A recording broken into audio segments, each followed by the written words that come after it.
Welcome back. I'm Brandon, the HBAR Bull, once again joined by Zepsi. We both do some contract work for the HBAR Foundation, but we don't do these weekly updates in any official capacity. We're just coming to you personally to give you the latest in the Hedera ecosystem. Welcome, Zep. How's it going, Brandon? It's going good. We have a lot to cover, but a quick note, none of this is financial advice. We're going to be getting into the HBAR market, into Hedera DeFi, maybe some rumors and speculation. Use it for entertainment or educational purposes only. Now, like I said, we have a lot to cover today. I guess let's kick it off with the Coinbase developments. Coinbase is going to list HBAR. It came out early last week that they were going to list it on Tuesday of last week, but they had to delay that. Now, they were doing some really great work in trying to incorporate account alias functionality, but most of our community is not used to that format. We're used to the account ID and memo tags, so they're going to revert back to that because that's the norm for putting HBAR on exchanges. So they've delayed the listing until mid-October. Do you have anything to add on that one, Zep? I mean, obviously, that was a big shame. We've been waiting a long time, but I think I would like to see them do another tweet. I think that's what I'm kind of waiting out for. It's like, they did the first tweet. Everyone got super excited. They got like over 3,000 likes, whatever, which compared to then, I was looking at their other listings. The other listings get like 700, 800 likes. Mm-hmm. That shows the great warmth, but also power of our community. And then obviously they did the second tweet, which explained it. But what I'm hoping for is a third one where they go again, it's listed, everyone gets excited again, and then we just move forwards from there. It's been a very long time coming, and obviously it's very frustrating that it's happened this way. But the fact we have finally got it is very exciting for us all. Yeah, they're just going to get it straightened out, and I think we will get that tweet. So the next thing we wanted to cover is Zenobia has been doing a great job with these gossip about gossip interviews. I don't think they're getting as much attention as they deserve, considering some of the stuff that's being covered. I'm going to show a clip right here from ServiceNow, and it kind of gets into why ServiceNow decided to become a council member on Hedera. The reason why ServiceNow joined this journey with Hedera and why we joined the governing council there was really for this aspect of we have gaps. How do we look at workflow that enables trust? How do we look at workflow that makes it so that we can actually take that trust across that ecosystem? So through your suppliers, through your vendors, through your partners, to your customers. So it's this aspect of how do we get all the way through and doing it in such a way that DLT seemed like the best solution for us to create trusted workflows. From that point, we looked out and said, wait, Hedera is the only public permissioned DLT. So this is the one that we needed to go to. So I am in charge of strategy and innovation, vision and innovation at ServiceNow. We're really looking at what's next for ServiceNow. So we're testing things out, trying to figure out what fits. When we partnered with Microsoft for cloud management, Microsoft was our first, right? And then we added AWS and GCP, Google, and so on, because we know there isn't just going to be one provider. We're looking at Hedera in that same light.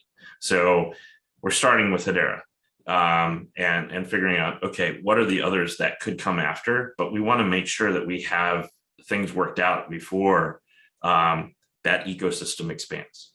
So it's this aspect of Hedera became our first choice. We're looking at it and seeing how we carry that forward with actual use cases with our customers. That's an interesting thing that we just did with DLA Piper, who happens to be also a customer and a governing council member, is how do we create this trusted workflow around chargeback? And that was a very, very exciting implementation of ServiceNow, Toco, and as well as DLA Piper and Hedera.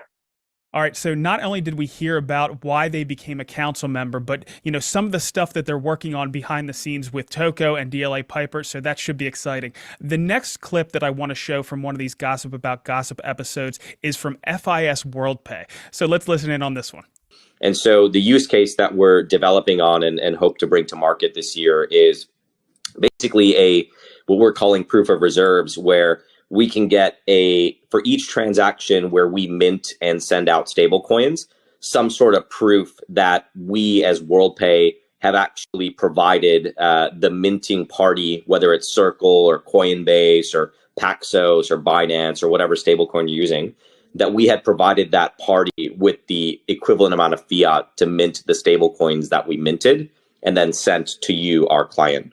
So basically, it captures proof, whether it's through a bank transfer statement or wire transfer record or hash or whatever, and then stores that on Hedera as kind of a ever-living, immutable, irrefutable proof that, yes, when we sent you those stable coins today or tomorrow or yesterday or whatever it was, there was actual fiat currency that we had provided to the minter when we did that. So there's no funny business going on here. It's real money sitting behind that coin that you've got. All right, so they slipped a use case in on us there. It's proof of reserve. So essentially what they want to do is they're going to allow USDC to be one of their settlements for their payments. They are the largest payments processor in the world. So some of their customers want to use USDC for various reasons, and they want to have a way that they can prove that they've put those reserves in the Circle reserves. So they're going to use Hedera Consensus Service to do that. So exciting to see that. All right, so the next thing we want to cover today is our push to the Helium community. Helium initially was running their own layer 1. Now they're looking to outsource their layer 1. Some of their developers pretty much had already decided they were going to use Solana. We know some of the issues with Solana. So one of our developer advocates, Greg, put together a fantastic proof of concept with some of the community from Helium. And we wanted to get that out there as much as possible because Greg and his team did a fantastic job putting that together. We did an interview with him early this week. We did a Twitter space along with him as well. And we really think it's a good use case in general for Hedera. Now, even if we don't get the Helium work, I know that Solana has already gotten voted in as their layer 1. That happened on Wednesday, a little bit after we put all that information out. But there's going to be additional IoT hotspot use cases like this that are going to be coming out. And who knows, maybe Helium might realize they made a mistake and might revert back to Hedera. What are your thoughts on this? First of all, I think to see how quickly the foundation sort of and Hedera materialize some assets and Swirls, of course, that hip. I think to see how quickly they materialize these assets to show how powerful a partner Hedera could have been. I think that was great. That the hip that they posted with the Helium community, it was Greg and Helium, was so extensive, and obviously I don't have a developer's brain or whatever, but I was looking through that and they did it in a way that I could understand it. And it's a shame that they're not coming on board with us now. But the reason, that I think they were always going to go with Solana. It's like it goes beyond the technology, it goes beyond anything like that, because the Helium Foundation and Nova Labs, which I think are the body behind Helium / one of the big partners of Helium or the foundation, they're both funded by the same venture capitalists as Solana. So that's Multicoin Capital and A116Z. And they're two of the Helium Foundation board are ex-Solana. There's lots of mutual interest there between the investment behind Helium, some of the team at the foundation. So I think, they were always going to go with Solana, but we've seen that Solana is I don't want to say faulty, but it's unreliable is probably the best word. We've seen it go up, we've seen it go down, we've seen it go down sort of 3 or 4 times in a month. If history is anything to go by, then that will probably happen again. And there's only so many times a company that is, they're rapidly growing Helium. There's no two ways about that. And if they're consistently running into problems with their layer 1, then I'm sure they'll have to make the move again. And we've got that hip, we've got our blog, we've got your YouTube, we've got all these assets to really win them over next time. Should they be looking for another layer 1. And even beyond that, we saw that they partnered with T-Mobile, which is a subsidiary of Deutsche Telekom, which is of course governing council member. And that partnership, I saw a bit of fun in the community, which is like, why are T-Mobile going with them if they're a governing council member? But what you've got to realize is that Helium is actually paying them to give them sort of coverage in the areas where their hotspots don't normally get coverage. So it's rather than, you know, T-Mobile coming over to them and paying them to be part of that, it's very much the other way around. And I think it's great to see T-Mobile making that move anyway. And hopefully, you know, if things do come crashing down, we'll have that leverage with Deutsche Telekom there, and that'll put us in a better standing. And in that Twitter space that we held on Monday night, Rob Allen had some great words of encouragement. And let's listen to that real quick. What if Helium failed by selecting Solana? And we all know that Solana is super centralized and gets switched off with monotonous regularity. So if they don't fix that, and I don't think they will, because fundamentally the technology is flawed, in my opinion.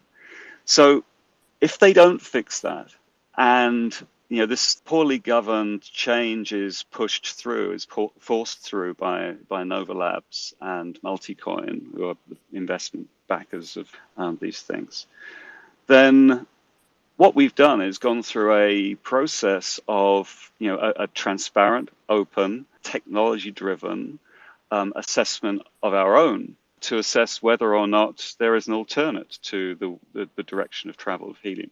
Now, to be honest, we'd have probably done that anyway if Helium was running on its own blockchain with its own token, because you know the inability to scale was there for all to see, which is why Leo and I have been talking about this for you know a couple of years. And there are other IoT networks, right? So this isn't, you know, whistling in the wind and expecting all or nothing. I actually think this is a longer play. My personal view is that the Solana switch will happen, and then, but what we've done is demonstrated to both our community and the Helium community that there is an alternative. And who knows, this may gather support, it may convince Nova Labs to change their mind. But if it doesn't, I actually think it's a viable alternative as an IoT supporting network, which, you know, in our terms, in technical terms, this looks a little bit like an AppNet. Looks like a public permissionless layer 2 on top of Hedera, as Greg was describing, you know, using HCS and using the token service. And this is what Hedera has been designed for.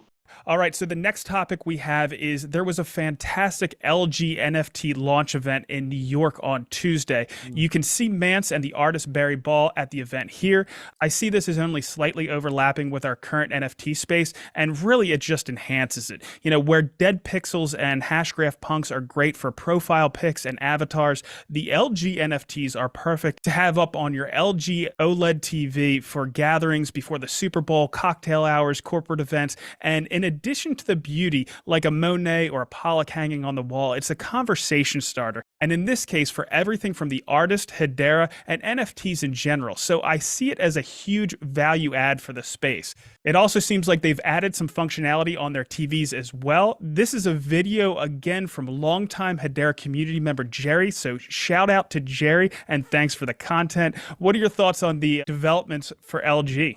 You know, like you said, it doesn't have the overlap with you know, the NFT community we've got going behind me and the fine art side. But you know, I think fine art as a whole, they're trying to make their way into the world of NFTs. You know, we've seen it before. We've seen a lot of auctions at Sotheby's and Christie's and the like. So there's very traditional art houses that are making that move over. But the art they're going for, the art they want to digitize, is slightly different from, you know, the sort of Web3 community kind of art like Dead Pixels and all the other brilliant artists we have. I don't think that should take away from what LG is doing. You know, so obviously we've got a very strong community, we've got a very strong NFT community, and you know, either way, it's giving a good. You know, it is highlighting Hedera NFTs as a whole. You know, people are going to look at that platform. It, you know, it very firmly says in each of the articles that are posted that it's on Hedera. You know, LG Art Lab on Twitter, the only accounts they follow outside of LG is Hedera Foundation. So, you know, hopefully we'll see more and more promotion on that side of things. It will get people looking at Hedera nonetheless. And then from that, coming in, the ones who are curious will come in and see the community that we already have here. Well, I think even though there may not be overlaps in the use, our collectors, I think, are going to have interest in this as well. It's beautiful art, period. And I think it is going to end up on some of the marketplaces that we're familiar with. Some of this stuff may end up, on, because they're NFTs, they can go anywhere. So they could certainly end up on Zeus Market or Hash Access or Turtle Moon or any of these other places as well. So I'm interested to see these things start popping up, or these NFTs start popping up on some of those marketplaces. So an announcement that came out from the HBAR Foundation this week was on Clout.art. Zep, can you give us the rundown on this? So Clout.art initially launched on Polygon. I think they're one of the first, if not the first project to introduce the concept of creating sort of social media posts into NFTs, for those creators, for those influencers that have a very sort of a fervent following. Who want to be part of, these sort of the biggest moments in these creators' careers, their most successful posts or what have you. And so they introduced that first on Polygon. I think they did very well over there. And then they decided to migrate their tooling over to Hedera. So, the fact that we've seen someone come from Polygon over to Hedera and cite stuff which Polygon doesn't have, i.e., well, has, but not to the same degree, i.e., it's faster over here and we're carbon negative. I think those two features, the fact that they came out and said that for the two reasons for moving over. Obviously, there's things like fixed fees that would have also come into play, I'm sure. But to see probably our first project move over from Polygon, I would think. We've seen some from Ethereum, with like Dovu and the likes of them. But I think this might be the first one we've seen from Polygon, as far as I'm aware. There might be projects in stealth that we don't know about. But yeah, to see that first emigration from Polygon is really exciting, I think. So are they still doing things on Polygon, or are they completely shifting over to Hedera? As I understand, they're completely shifting over to Hedera. They've got their own community on Discord that they've built from Polygon. They've got a following of predominantly Polygon people, but their entire tooling set's moved over. So that's everything. That is exciting. So there is a lot more information that's going to be coming out on Clout.art next week. I know I have a Twitter space on Tuesday at 3 p.m. Eastern, I believe. That's when we're planning it right now. So certainly tune in for that as well. One of the things that was going on yesterday that was really fun to be part of is there was the first community interaction with Google besides written posts as a Twitter space yesterday, where they discussed collaboration with Archaea.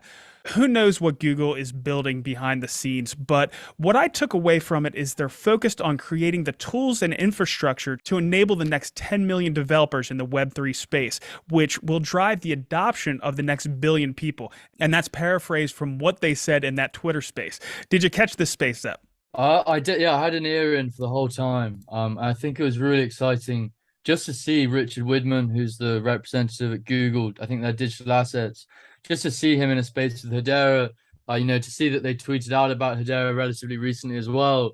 It's exciting that they've definitely got a foot in our ecosystem beyond just the council, and hopefully we'll see more of that. I'm very excited about that. Well, he mentioned at the end of that space that he wanted to get more involved with the community, and he loved events like that. So I'm certainly going to reach out. Maybe we can get an interview. Maybe we can get a Twitter space put together, something along those lines. But he seemed like he was open to it.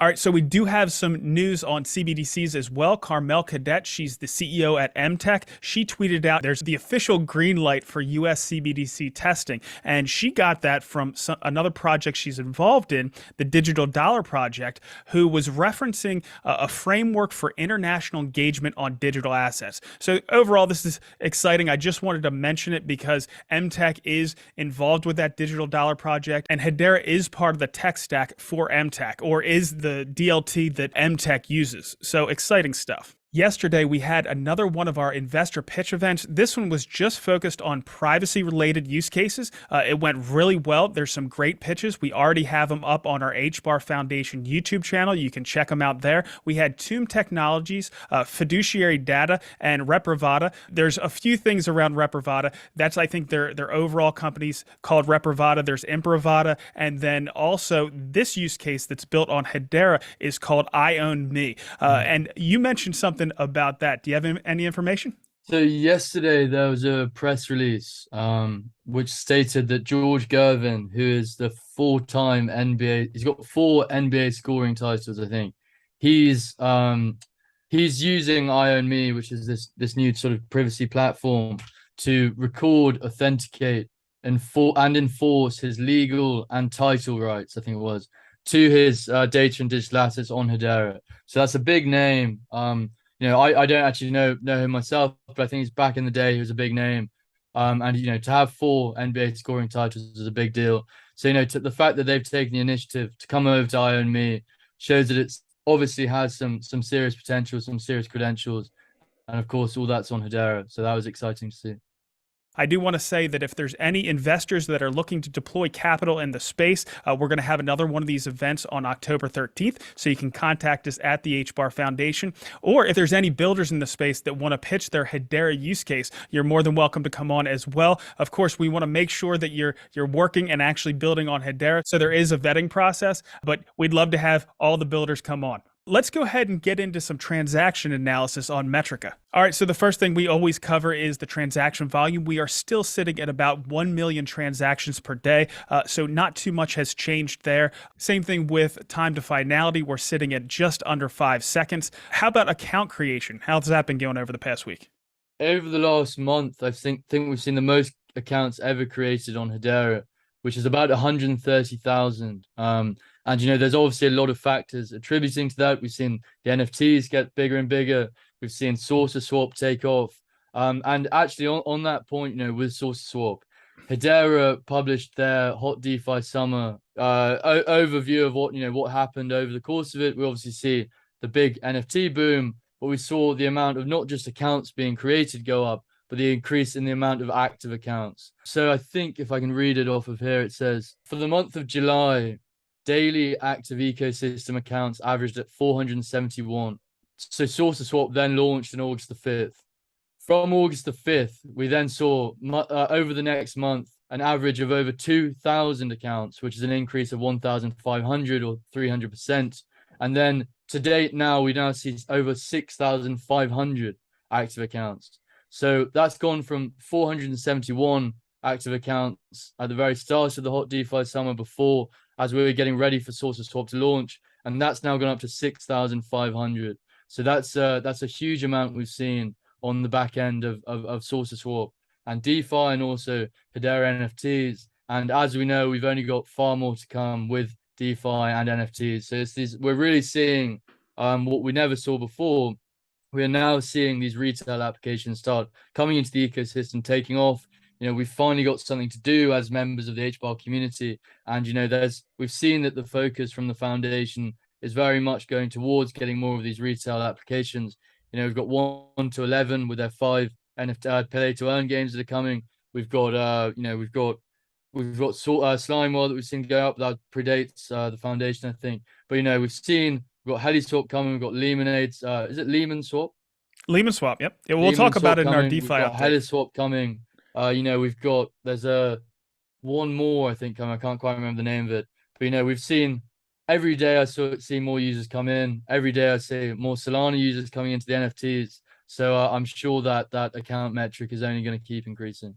Yeah, and that's reflected in our fungible token summary. We see Sauce has the most transactions as far as HTS fungible tokens. We have Wrapped HBAR, of course, that's part of DeFi as well. You mentioned Slime World, not a protocol token, is next on the list, and then Energy Trade Token, Dovu, HBARX, and so on. All right, so as far as our NFTs, that's looking good as well. Do you have any updates for us here? So Dead Pixels announced their 3rd drop, as I understand. So we went up about, I think from the Dead Pixel drop, we went up about 440% in trade volume. Because that was obviously a massively anticipated event. We've seen Dead Pixels now have achieved over 8 million HBAR total volume on Zeus Market. We've seen Zeus Market cross over 60 million total HBAR trading volume. And we've seen sort of on the day now, a million per day. And then I think on the Dead Pixels drop, we saw 3 million total volume on Zeus Market. So, things are picking up again. The floor, it was started about 4,500 on the 3rd drop of Dead Pixels, and that's gone up to 5,750 as we speak now. And they've also, one thing that I saw today within their community is that if you are a Dead Pixels holder and you own a ghost between 500 and 1,000, i.e. their unique hash number or unique number, identification number, then you have a chance of getting part of the zombie hunt. So there's 100 of those. So 1/5 of the dead pixels between 500 and 1,000. You'll be able to trade in for a new one-of-a-kind zombie dead pixel NFT. So that's something to be excited about if you own a dead pixel between 500 and 1,000. And beyond that, we've seen, and it's not all just about dead pixels. If we go on to the highest 24-hour volume, even the last 7 days on Zeus Market, we see dead pixels at the top, but then we have Earthlings coming in second. We've got Hashgraph Name, of course, the HBAR domain service alongside Web23. Metavision are up there. We've got the Golden Banana Coin, and we've got a lot more Earthlings, Loco Lizards, Hash Crabs, Creamies, and so on. So everyone's doing very well at the moment within those communities in terms of volume. So there, all around the NFT ecosystem is looking healthy. Yeah, I'm keeping my eye on Earthlings. Again, that's something that's not part of your normal NFT. That's for gaming, and hopefully they're going to have a fair amount of utility in their games. And we're going to have some more information as we close out of this episode. As far as DeFi on SaucerSwap right now, we have $18 million total value locked. That's gone up despite the troubles in the crypto market. I know the last time we talked, that was at around 15 million. So that's certainly improving.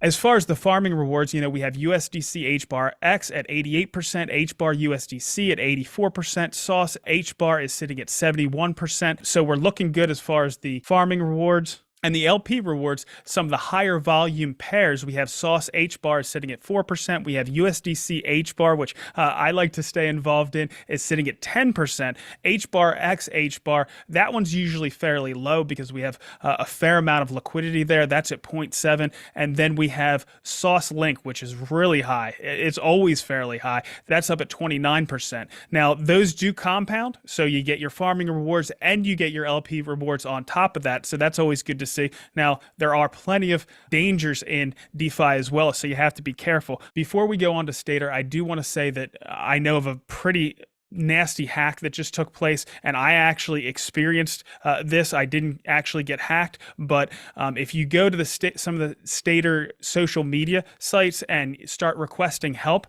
there's people that will come on Telegram and try to PM you, and they'll try to send you a link, and in that link, it's very well written. It's easy to think it is actually Stader support, and in that link, you send your account number, you send your recovery phrase, and that's it. You lose all of your HBAR, you lose all of your assets. This has already happened. They tried to do it to me. I identified that it was a scam fairly quickly, but you have to be really careful with that. So moving on to Stader, total value locked on Stader is at 691 million HBAR. So that's looking really good. APY is sitting at 22%. And right now, an HBAR X is worth 1.1773 HBAR. So that's how much you've earned from the beginning. You've earned almost 18% if you've participated in that program from the beginning.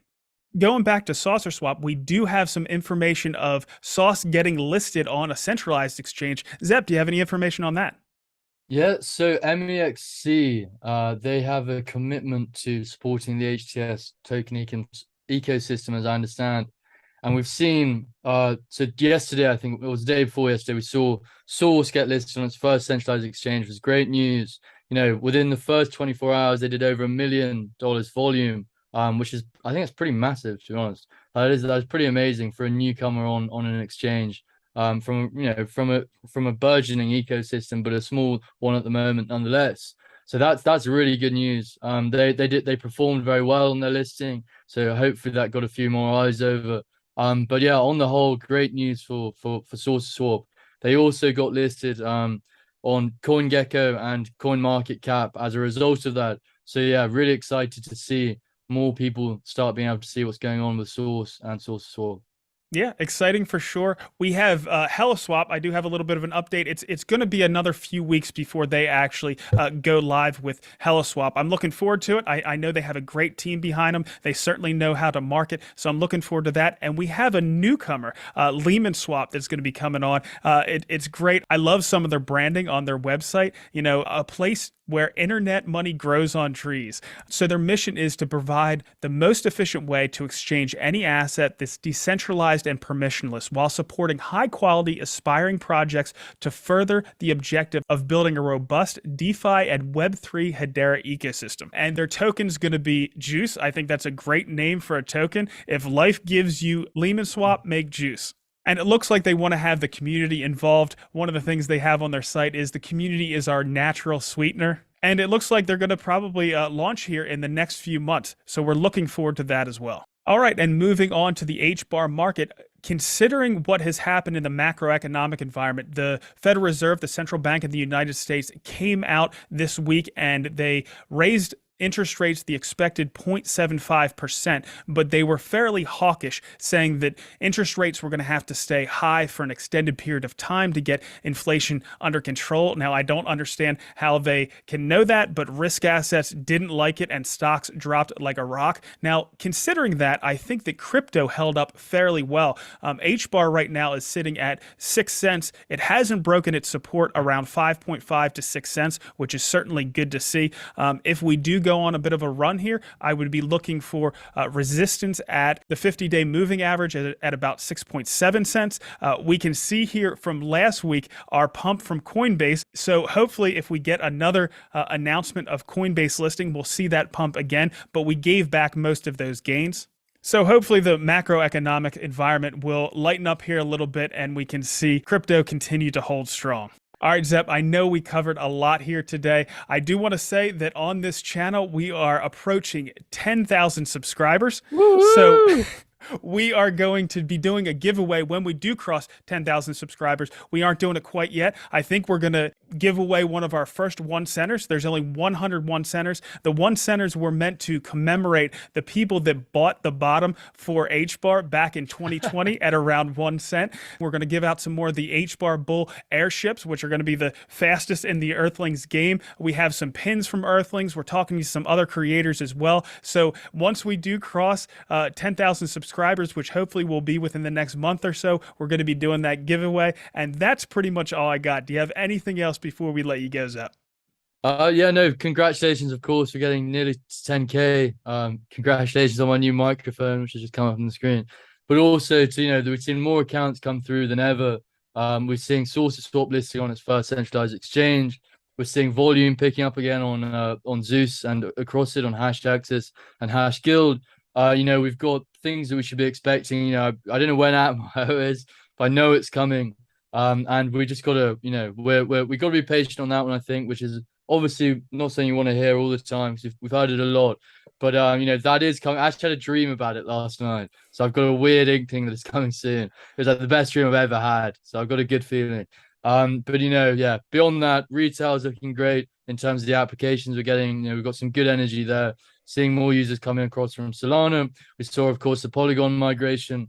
And I'm hoping we've got some more big news to cover soon. But we've had a really eventful week this week alone. And exciting. Yeah, and I invite everybody to be part of our Twitter Spaces next week. As I mentioned, there's going to be one for Clout.art on Tuesday at 3 p.m. Eastern. And I know, like always, we're going to have our one on Wednesday. That's 5 p.m. Eastern. I'm not sure exactly what we're going to do on that one. We might do NFTs, but we're looking forward to it. All right, with that, that's pretty much all I got. Thank you guys for coming on today and watching us. Subscribe, like, drop a comment if you appreciate the content, and that's all we got.